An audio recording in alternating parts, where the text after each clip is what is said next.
لوگوں کی ٹوہ میں پڑ جانا، ولا تجسسوا ولا یغتب بعضکم بعضا، اور جاسوسی مت کیا کرو، اس چکر میں مت پڑا کرو کہ اس کا کیا معاملہ ہے، اس کا اپنے اللہ کے ساتھ معاملہ ہے، آپ اپنا معاملہ درست کرو۔ جو ان عادتوں میں پڑ جاتا ہے اپنی آخرت تو تباہ کر ہی لیتا ہے، لیکن معاشرے میں بھی فساد کا باعث بنتا ہے، اور اللہ سبحانہ وتعالی نے فرمایا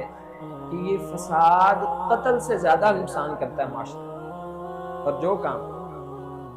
جادوگر کبھی سال میں ایک دفعہ کرتے ہیں، چغل خور وہ کام ہر روزانہ برپا کرتا ہے، کتنا خطرناک ہے۔ جادوگر بھی لوگوں کو لڑواتے ہیں اور ان میں دوریاں ڈلواتے ہیں۔ اب چغل خور اپنی حرکتوں سے، اپنی عادتوں سے، اپنی باتوں سے، اپنے اشاروں اور کنایوں سے یہ کام ہر روزانہ اور اکثر 12-24 گھنٹے کر رہا ہوتا ہے۔ الذی جمع مالا وعددہ، اس عیب کے پیچھے وجہ کیا ہے کہ اس کو مال کی محبت لے ڈوبی ہے،